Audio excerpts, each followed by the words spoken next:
Welcome back to The Collaborative, the podcast for young professionals in Michigan's credit union world who are out here trying to connect, grow, and basically take over the cooperative finance universe, one episode at a time. As always, we're powered by Fuel Michigan, because even podcasts need hype squads. Whether you're tuning in on your commute, at your desk pretending to look very productive, or with a cup of coffee that may or not be your second or your third, I'm just really glad you're here. I'm your host, Camille, and joining us today is Jacob Barkel from Best Financial Credit Union. Jacob brings a fresh perspective shaped by his experience in political science, curiosity, and a genuine passion for growth within the industry.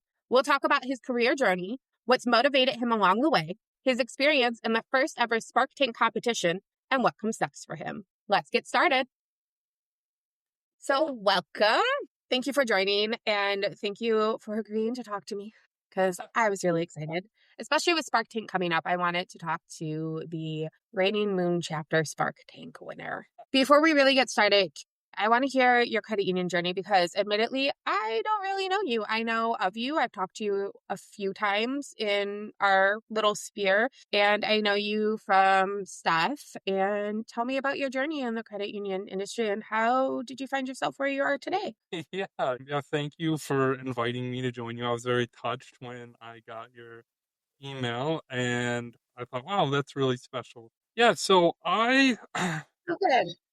didn't envision myself necessarily in the credit union space. As I've heard many people say, I actually started in political science and I did campaign finance, campaign management. I worked for a couple different ones. I did Roger Victory for state senate. I worked for the Matt Long John for Congress campaign. I was up in Traverse City for a little while, and yeah, I got around through that, and then eventually got to the point where I really just wasn't happy with it anymore. It wasn't the kind of work that made me excited. See, my dream job has always been the one where I get to wake up and help people make someone's life just a little better. And Mhm. I wanted something where I could also supply measurable results, if that makes sense. Measurable results of Yeah. improvement for the people in my community, state, country, world. And so I went back to school and I had a professor say to me that I should try to kind of get my feet wet because I study economics and philosophy. And he said, try working at a credit union for a little bit. It's finance, it's pretty easy entry, and I think you'll enjoy that. You'll get to see a little bit of the day to day of not only the people's lives who participate in our economy and what their livelihood looks like, what kind of problems they face daily. But on top of that, I think that you'll like it, that you'll fit in with a credit union a lot more than you would with a bank. And he was pretty spot on with that. He really gave me a soul read because I knew that I was in the right industry, in the right place where I belonged. On actually, it was my Mhm. first day. I was doing onboarding, and at best, we like the second person you talk to is the CEO. You sit down with Morgan Rescorla, and she talks to you about the credit union and their philosophy and answers any questions you might have. Oh, that's awesome. Oh, yeah, no, it's incredible. It's a very unique experience. And I sat with her and I kind of asked her about, what we do here and, how wouldn't like what the difference between the credit union and a bank was and how she knew this was the right place for her and what I could focus on to improve. And she said the most important thing or one of the most important things that you're going to focus on here or want to focus on here to know that you're in the right place is that you want to take time to meet the members' needs. There are going to be people who come in with struggles, and you want to help meet those needs before you focus on something like return on investment or return on asset. We have to think about those things because we have to keep the lights on somehow. But ultimately, what we're here for is if Susie doesn't have a car and she needs one to get to work, and she has an account with us and has for a long time, and she needs a loan,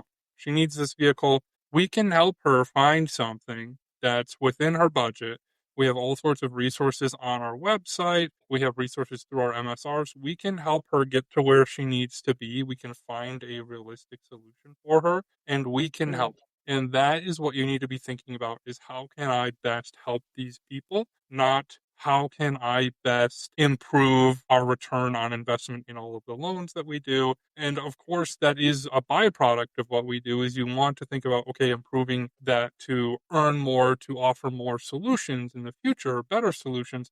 But truly, that is a byproduct of helping people that will come with doing the right thing. And I love It is. Feel, I don't know, maybe because I've watched my mom as a single mom struggle, that credit unions are more apt to do that. And just because they have a lower credit score doesn't mean they're not going to pay. Like, why are we penalizing? So I agree to that. It's a great way to look at it. And I knew you had some political poli sci background. I just kind of forgot the extent of it because we talked briefly about it at Hype the Hill.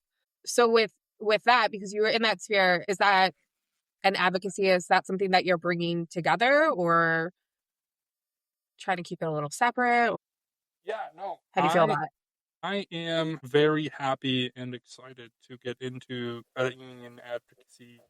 Um, that is something that is advocacy in general is meaningful to me, and I still do enjoy a part of political science. I think the part for me was doing it every day really just Yeah. does, it really takes a toll on your soul. It's brutal. It just, I couldn't do it as much as I I feel like wanted reading the to. news is that way, let alone working in that sphere. It really is. If you get tired of hearing bad news every day, get ready to hear bad news, but it's not just on this like kind of gloom and doom national scale. It is happening to people in your community coming forward and talking Totally. to you about this stuff. And then oftentimes you'll have a situation where there is just nothing you can do for them, right? Where there is serious kind of deadlock, even at the local scale. Although most of the time, I'll say 99% of everybody in your local government doesn't want issues, they want to work and figure something out. But even at that Yeah. level, emotions can boil up and people feel strongly about what you might think are small things. And it just gets really exhausting. But I think with credit unions, there's this special case where advocacy is easy. I think that it's not hard to sell the purpose of credit unions and the benefit, the net positive we bring to society to any representative on any side of the aisle, no matter how they feel, even if they get large donations from banks every year. I think it's pretty easy to say, hey, yeah, this credit union in your area, I know there is one, is giving away thousands of dollars every week, just making people in your area's lives better. And without them, your job is going to become harder. It's You can show clear data for that that is not hard to show to any one of them. And then when we do stuff like Hike the Hill or Hike the Hill for DC, it is also not hard to make those same points when they see, oh wow, there are hundreds of people from all sorts of credit unions, or in Hike the Hill's case, thousands of people showing Yeah. up and doing this advocacy. I think that's a good way of looking at it, is it's a little bit more local to them. Whereas banks, I also think that we're kind of in a unique position because right now, try to say this in the best way, the political climate is very divided. It's very like you're either this or you're this, and there's no in between. And what I like about the credit union advocacy is they put that aside. We put it aside. We don't care at what side you take. We just want you to hear our story and we want to advocate for them. And we're not going to pick a left or a right side. We're just going to pick who's going to be best for our members. And I think that's important in general. 1,000%. Um, You can tell that you know Justin Bamford, because that sounds a lot like something he would say. and I didn't get that from him. That was all me. Yeah, good job. Good job. He'll Maybe be he so got it proud from of you. me. Maybe, who knows? So you transitioned over into that, and then how long have you been in the credit union world? So Like I in have our been in the credit union space. I started December 2nd at best, in 2025 or 2024. okay. And so I've been there for like a year and 4 months. Year and almost 5. I guess yesterday makes a year and 5 months. That's messed up. Yeah, it goes by quick. It's just It such an does. easy job to wake up to and show up to every day. I'm now our operations and support specialist. Um, Nice. and so it's amazing. It really is. I'm so grateful for all the It goes opportunities by of it. it goes by fast. I came up on my 8-year anniversary in February, and I was like, 8 years, really? It's been that long? That's amazing. Congratulations. My manager was just telling me about how Thanks. she's almost at 10 and she can't believe it. Like, it really Yeah. does. It slips through your fingers. When you enjoy an industry and I mean, every job has their challenges. Every day you're going to have a day where you're like, why do I do this? But when you're in an industry that you genuinely love, I love my industry. I love compliance, which sounds weird to a lot of people. It goes by pretty fast. So welcome. And then not only, so a year and 5 months, you were the TikTok, the millennial and the TikTok noises that get stuck in my head that just a baby, you're just a little bit baby in the credit union space. And then you did Spark Tank. Yeah. I was 7 years tenured and I was like, I'm nervous out of my skin. And you did it and you won Moonshot, like brain blown. What was that all like? You're just like, you're new to the industry and you just decided, oh, I'm going to do Spark Tank. Like, what? Yeah. Talk to me about that. Oh, I agree with you actually. It was weird. Funny story about that. Not weird. It was brave. Let me say that. I guess I guess it was in a way. So what happened really was our executive team announced the Spark Tank. I think my second day, I want to say it was Wednesday, December 3rd, we did a all staff meeting. I was brand new, and I got on meeting the beginning of the morning, and Morgan talked about Spark Tank and how we were going to choose somebody to be our Spark Tank speaker, and how she wanted people to participate and try out for it. And what I had assumed was that meant that everybody had to do this. If you were under 40, everybody had to try out for Spark Tank. So here I am, just as you said, just a baby, and I am trying to figure out, okay, there's this new industry. I have no idea about anything, um, about what we do, how it all works. But it was actually perfect because it really inspired me to ask a lot of tough questions. And I very quickly had to learn a lot about the industry, and Mhm. I was asking about how our rewards checking accounts works. Like, where does that money come from? How do we earn it? How do we pay it back? And how does interchange work? And all of these things, because you just don't normally think about. And I wound up building a project and then presenting, and come to find out there were only two of us at best that did one. And I was shocked. I was like, what is happening? I had just assumed, and I was at the Spring Lake branch, so I didn't get to see everybody at our larger branch all the time. So I had no idea that this was the case. I thought, out of the 5 or 6 people at my branch, I was the only one. But over at Sherman, surely there'd be 10 or 15 of Yeah. us. Hey, you guys had more people than we did. It was just me. I This was like, this congratulations, I won hard, really? this year it's just me again. But yeah, last year I presented on a essentially a rewards account that was meant to help people buy groceries, was ultimately the idea. It was supposed to reward small businesses, locally owned grocery stores and restaurants, and if you spent money at those businesses, you would get a rather high yield, like cashback amount every month, and we would do like rewards and hopefully partnerships with those businesses to give out gift cards or goodie baskets or whatever they wanted to do. Yeah. But I was passionate about this idea because there's a lot of crazy things about like how expensive it is to buy food, to put food on the table. Kind of like what you're Yeah. talking about, like if you're a single mother and you have more than one child to provide for, you're easily looking at the bare minimum, a fifth of your monthly income, more likely closer to a quarter or a third, which Mhm. is just a ridiculous chunk of your salary to throw at food, a basic necessity that all humans require to exist, to function, to show up to work, to learn, to love, and to play. Yeah. So I wanted to help ease that pain for my community. And I thought, well, there's a lot of small locally owned grocery stores in like the Muskegon area that nobody knows about.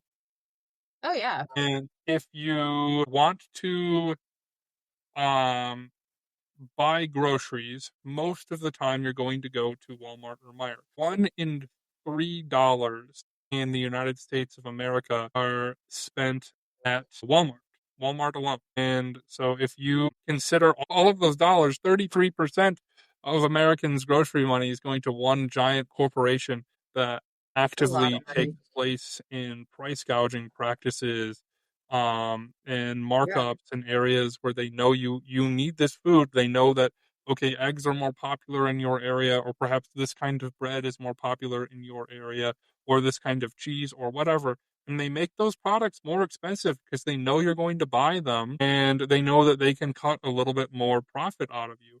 Whereas there's a lot, especially, I have a list of, I think, 24 just in Muskegon County, small locally owned grocery stores that make less than $1 million a year. And a lot of them are from like immigrant owned, right? So a lot of them are like Korean themed, or like Mesoamerican themed, or uh, you'll even see, I think there were a couple that were like traditional, like Greek kind of cuisine. And you see a lot of those for, I think there's a Taiwanese place as well. There's a couple grocery stores that they don't make a lot of money, but they provide specific goods that you could implement in your weekly dietary routine, and it would benefit your small community because the more you buy from these places, especially if you like own a restaurant or something, if you are getting your Mhm. supply from, say, a local farmer or any other local kind of goods provider, or if you're buying maybe your cutlery from a local establishment, then far more of those dollars are going to circulate back in your community. I don't remember the exact statistic, but I remember it was quite absurd. Where I want to say it was like, if you spent at a large corporation, and such as McDonald's or Walmart, then it was something like less than 5% of those funds would go back to your community. But if you spent at a locally owned establishment, then a little over 40% of those funds circulate back through your community. That's a So huge difference. it really is. You're providing jobs to people, because Yeah. if you buy local, the people you're buying local from are buying their goods locally most of the time and not from large chains. So you make a huge difference, and that money is likely coming back to your wallet or your neighbor's wallet one way or another. Mhm. I like that. I love that you compiled the list of all the local stores. I am partial to Valley Asian Mart on Apple. I love her. She is the nicest little woman. If you've never been there, I love it. She's my favorite. Um, yeah, I felt so unprepared compared to yours because you had all of those statistics. You can definitely like see your background in like all with the political and finding all the little nuances. And I think it really says something about you that, you're 2, 3 days on the job and now here you are asking all of these questions that most people don't even think about. So like congratulations, because that's amazing. What else about the experience did you you were the semi Yeah, so you I did I was. remember I don't think I got to see you present because Yeah, I had to leave no, with that the other people. that's So probably you for did the the really best. crammed room. I actually wrote a lot about that, yeah, because I made it to the semifinals. I And couldn't remember how it was staged. yeah, it's weird because it's, you do your local event, then you do your chapter event, and then there's the semifinals and the finals. And I'll Okay. say that this is public knowledge, a free tip from yours truly. Anybody who's interested in doing the Spark Tank, you want, especially for the semifinals, a TED Talk level presentation, I think.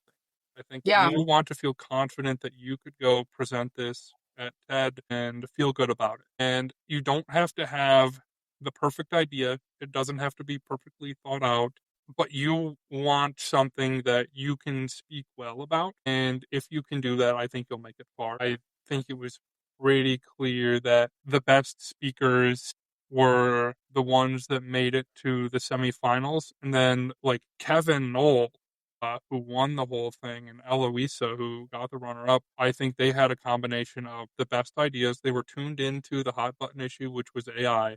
They knew that was popular. People wanted to hear about it. And my God, were their presentations amazing. They were so good. Dude, I was blown away. Kevin's like the fact that they even put it into production or they started using that at consumers, I was just like, I remember watching it and just going, holy, like, it was really, I think all of the, like, I thought they were all great ideas, but those definitely, I'm excited to see this year too. Me too. I don't even think I don't think Harbor Light has anybody this year. I said no because I was having surgery and I'm still getting caught up and I have the podcast and they actually approached me and said, "Hey, do you want to do it?" And I said, "I haven't even had time to think of an idea. I can't even tell you what I had for lunch today, let alone come up with an idea." So I'm excited to see what's going to happen. Do we get a preview of what you're talking about I or no?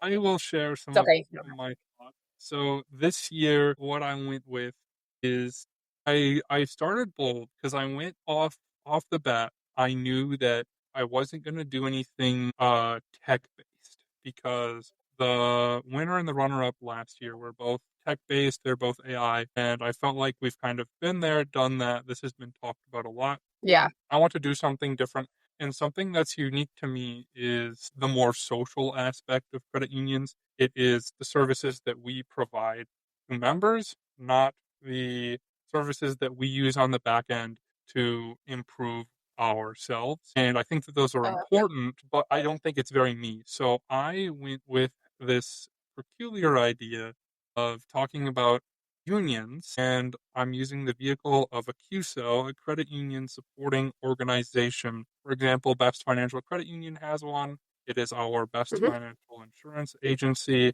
We offer MEMIC insurance specifically for teachers and family members of education and like public school workers. So, like if you're a janitor at a public school or a bus driver, you qualify. We can help you. If anybody wants it, it's there anyways.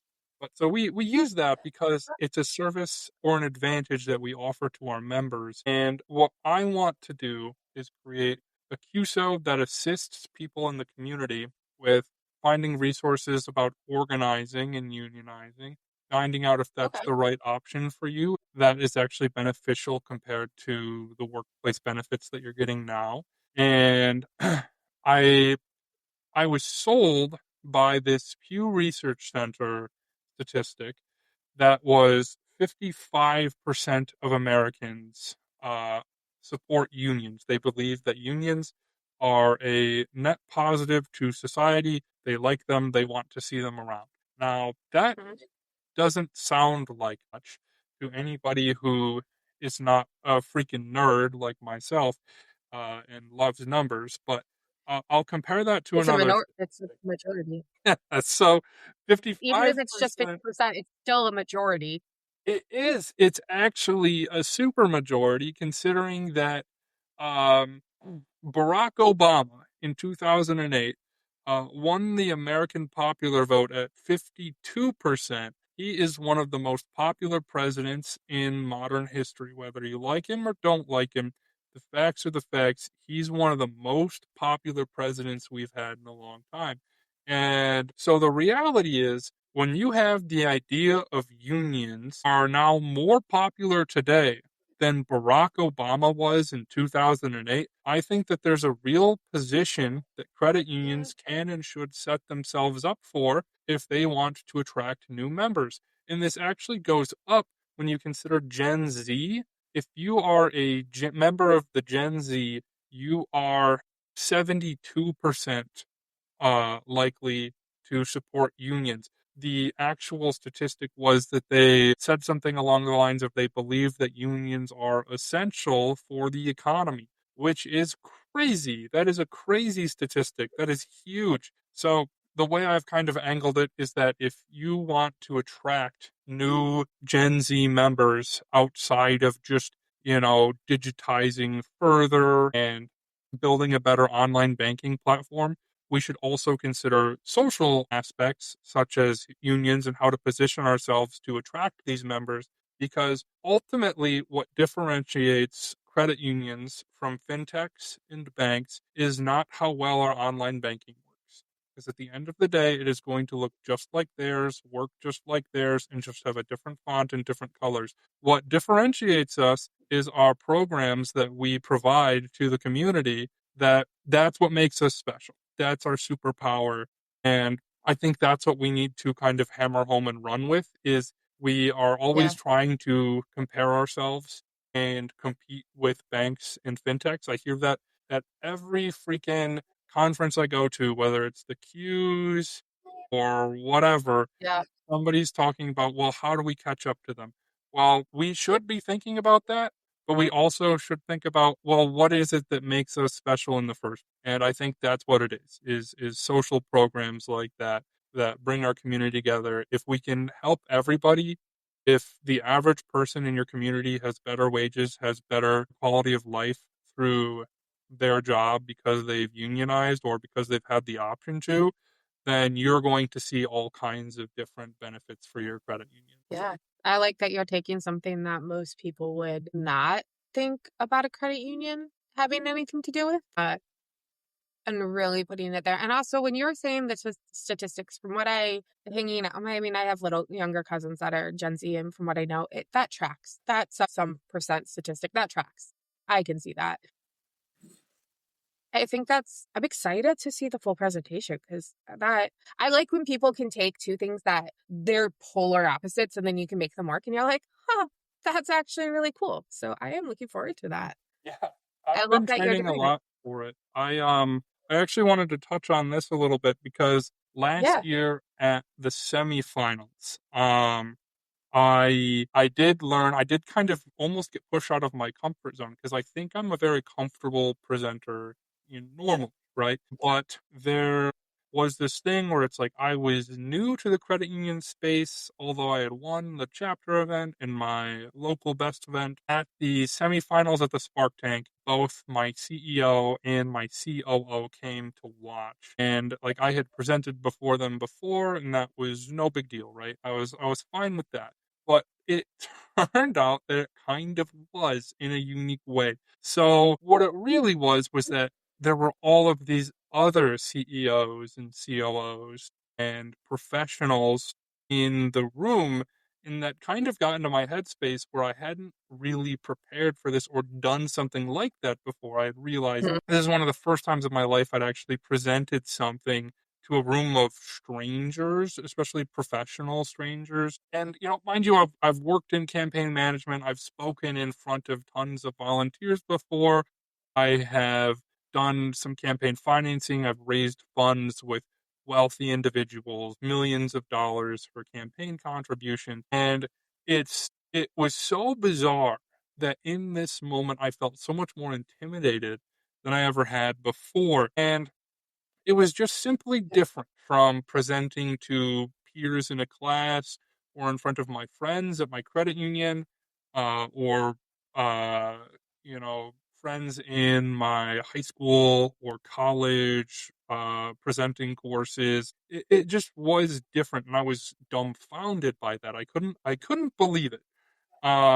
So what wound up happening is I had note cards in my pocket for just in case, and I was so nervous I wound up leaning on those, and I practically stammered through the whole presentation. And they had like a clicker. My presentation was automatically timed, but that didn't end up working in real time at the event, so I wound up having to use the clicker. And I wasn't ready for that, and I was just so off foot. It's not an excuse, it just like really got to me. And so in the moment, your anxiety's high and it's just a different story. So instead of offering some sort of platitude about the experience, instead, I guess I'll offer a bit more of a story into it. So after the presentation was done and I sat back down at my seat next to Kevin Knoll, who's such a sweetheart and told me I did a good job before he presented. Thankfully, I went before him and he presented and was a rock star. And yeah, he went, and then I was like, man, I am so cooked.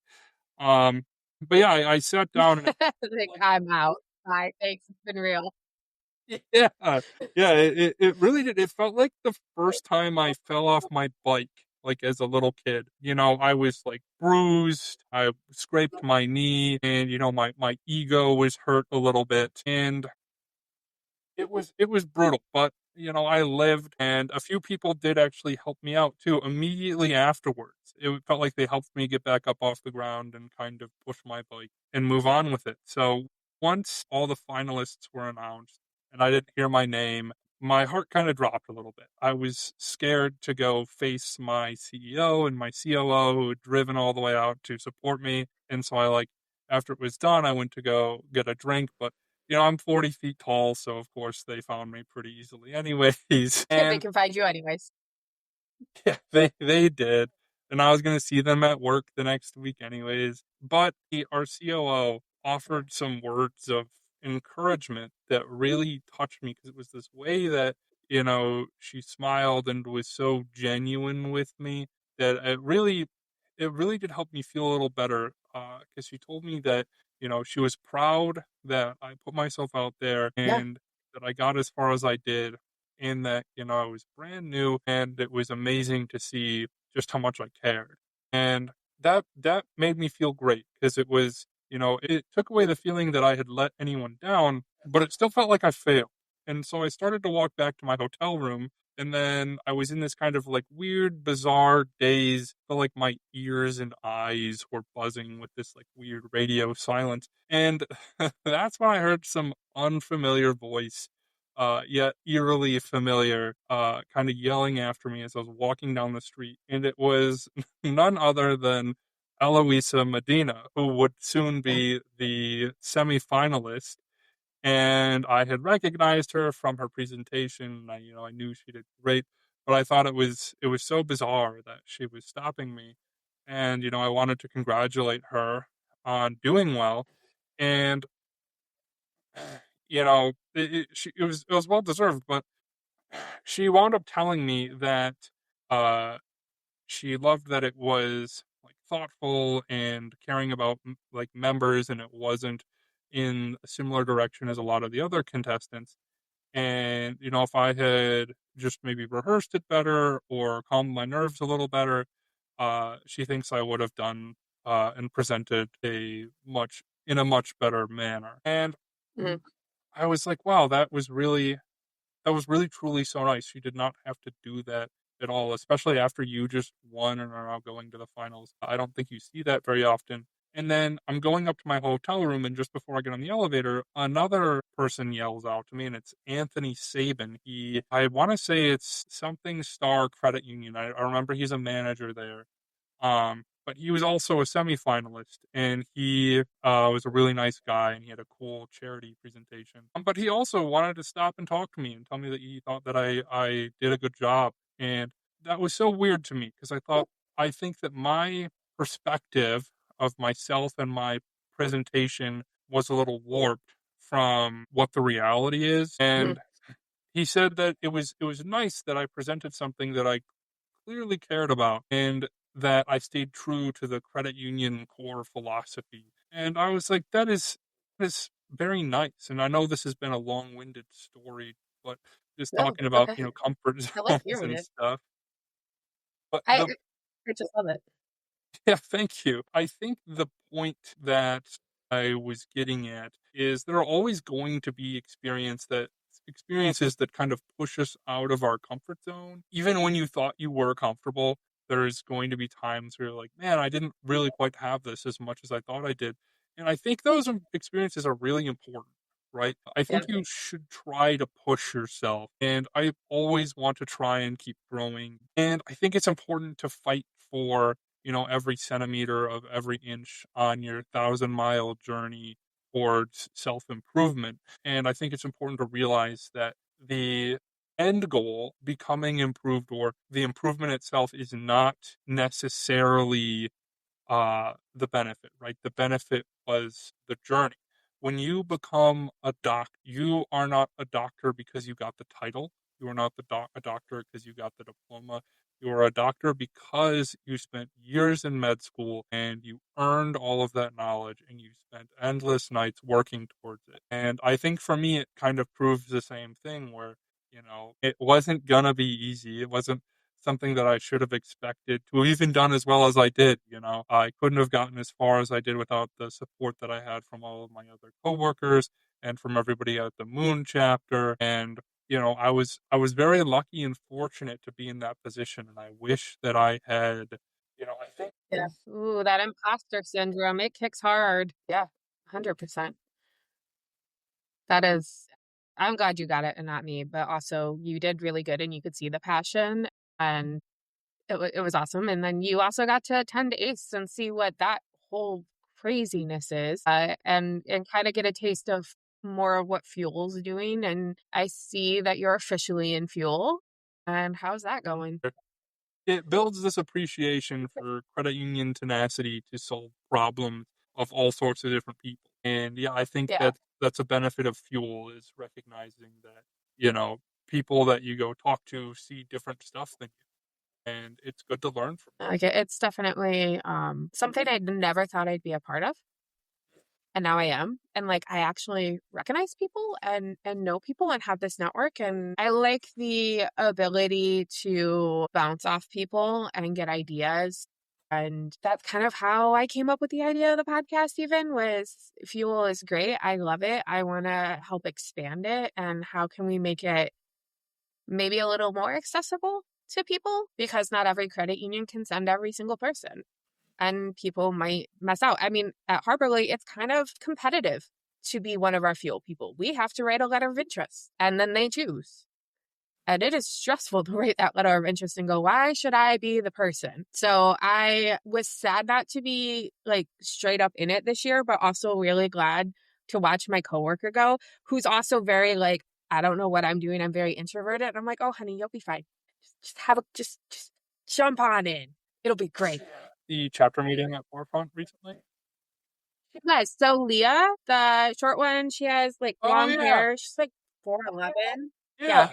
She's our trainer. I love Leah. She's fantastic. But yeah, she was there. She said she was nervous because Andrea, our coworker, couldn't come. And she's like, I have to go alone.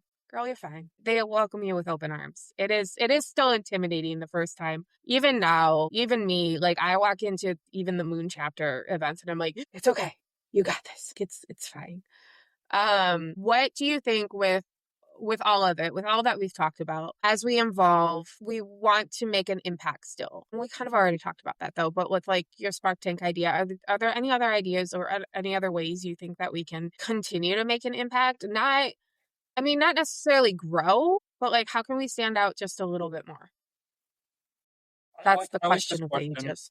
I actually thought about this a lot today, and I considered it from both a perspective as how can we remain impactful as credit unions, and how can we remain impactful as individuals, right? And I Yeah. first thought something that's important for me to realize is, I'm a philosopher. I like to try and break these things down. And the first self evident thing is that I am myself still learning, right? And I need to continue to challenge myself every single day to learn everything I can, right? And as things change, I will likely have to relearn a lot of the stuff that I've learned already, Yeah. but even that's not going to be enough, right? We should also challenge ourselves to learn why things operate the way they do. And why do you use this specific system? What if we tried it another way? And what can the people who have done all of this before tell me about it? And that segues into I recently, just before I got promoted during my interview, I asked our COO, Randy, after I told her that if I could have any position, I'd want her job. Um, Hey, what at least you were honest. I was, she said that too, but I said that I asked what she thinks the most important skill is in order to do her job. And can you guess what she said or fathom a guess for a moment? The most important skill to do her job. I'm gonna say either delegate or network in some kind of capacity or like member service? I'm not sure. Those are my two top. See, those are good, and I had thought about those myself when I asked the question, but see, when she answered it so easily and affluently that I I felt dumb. It was as if the question had an answer so obvious, and all she said was that you need to be flexible, right? She said that there are going to be That's true. things that are never going to go exactly to plan. It's going to be like Case that in point, every time. your Spark Tank presentation didn't go as planned. But you know what? We Precisely. survived it. It comes full circle. It comes full circle, truly. And she said that things are, they're never going to go as planned, but you need to focus on your goal, right? And Yep. if you have that goal in mind, as long as you reach that goal, that is what matters. And I love that answer because what she's getting at is that you kind of need to pick your battles and you need to distinguish between what is the war, right? Like, what is the end goal? This is what we're trying to achieve. And then what are the small battles that lead up to winning that war? And it's like if you have a goal of you want to close 60 loans this month, right? You want to get 60 new loans at your institution.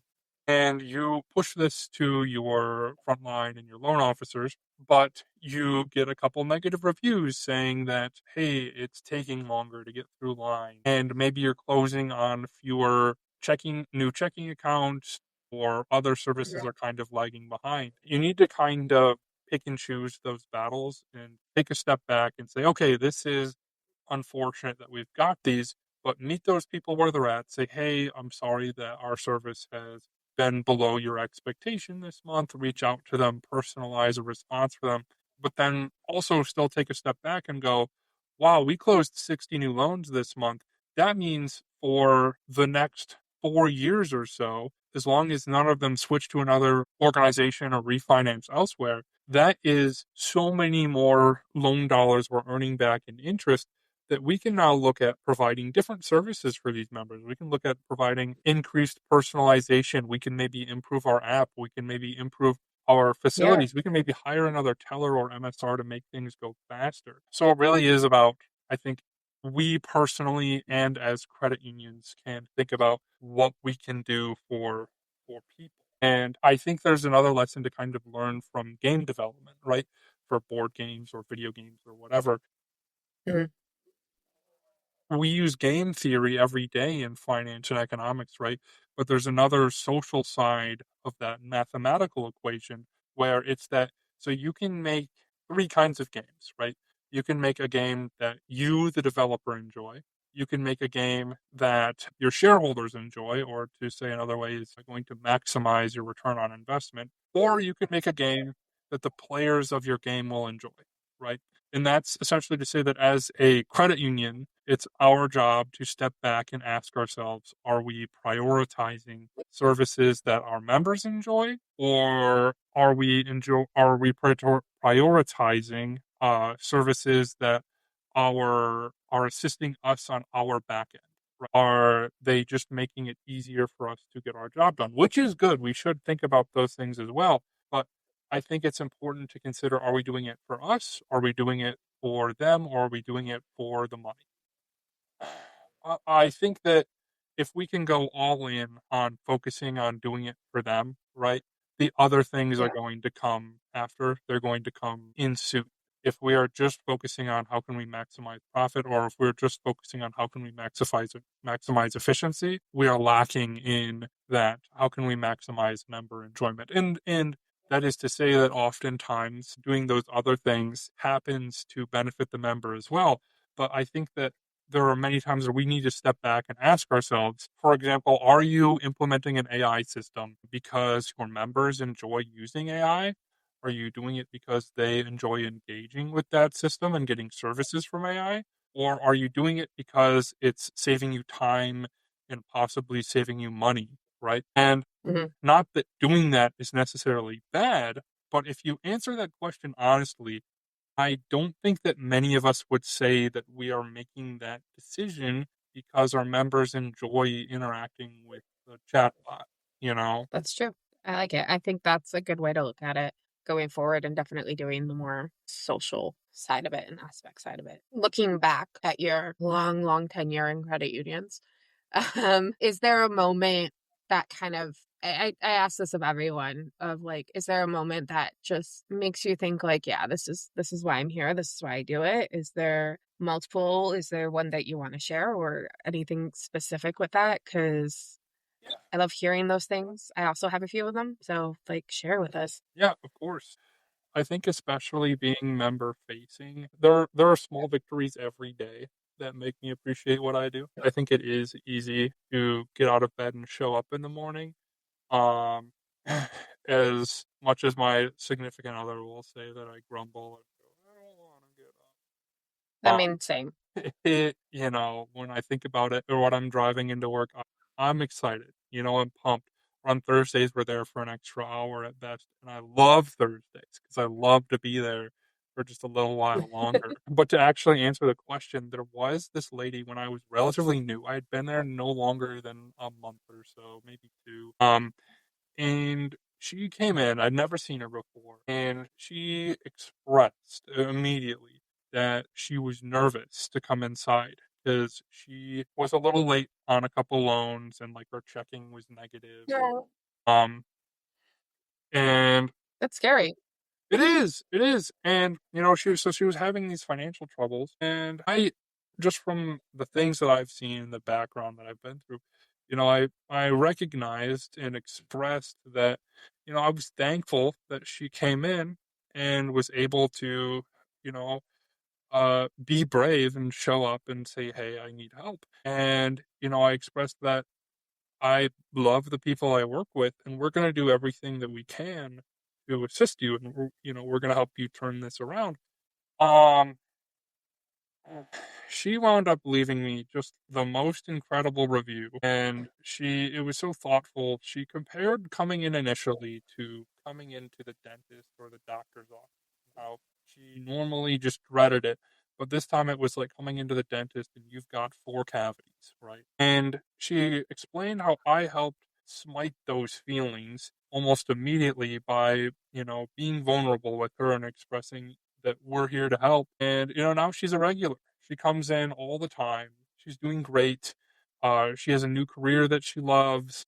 She's building a savings. She's got the rewards checking. We were able to reinstate her checking account after a year. And I'm proud of her. I'll say it outright that I'm proud of this member. And that is probably the first time that I realized, like, wow, I really do have the power here to help change Mhm. lives. I can help people build a brighter future for themselves. And that was like this, really click moment where it came full circle with what Morgan had told me and what everybody else in our executive team and my management team and even just my friends and other member facing workers had been telling me. And I was like, wow, it's real. It's not all fluff. It's not all just the marketing appeal. It's like, oh, we're the good guys. We're not a bank. We're not Huntington. Yeah. It is. We can and will help you. It's amazing. Yeah. And I actually brought another like recent, really cute survey that I got. I need to print out a nicer version too. Maybe Ooh. hang it up because I got a lot of nice messages from coworkers about it, which made me feel. I love that. I have up here, I have we do stars and like I have all of my stars. I have a letter of recommendation Justin's wrote me. Like, this is my happy.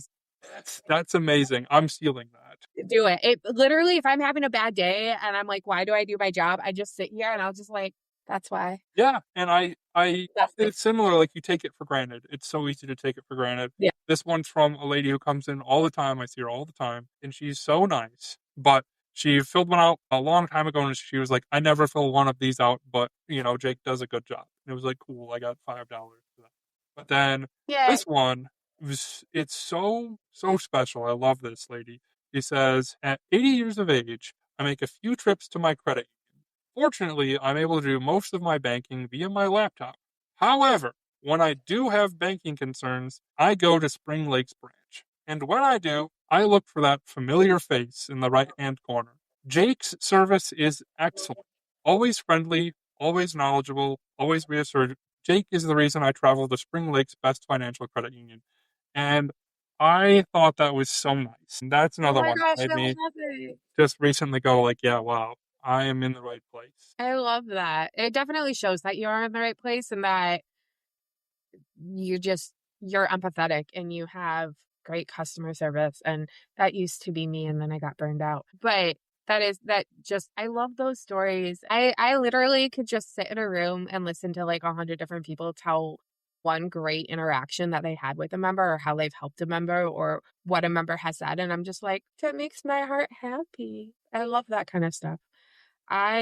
Yeah, I can relate to those. Those are I'm so proud of the woman who turned it around too. Like that it's embarrassing. I recently within the last year had gotten into because of emergency stuff and then pulling out, and it's not easy to do that. And you hear people say like, "Oh, just budget better." And it's like a budget can only do so much when, life is throwing you curveballs and you've got an economy that's kind of going a little wackadoo right now. Like it just so kudos to her for, coming in and being vulnerable and saying like, "Hey, I messed up." I should say that one of my favorite things when I was on the line, especially when they would come in and they'd say, "Oh my gosh, I'm not going to be able to pay my loan on time. It'll be like a few days late." First of all, it's okay. We have a grace period.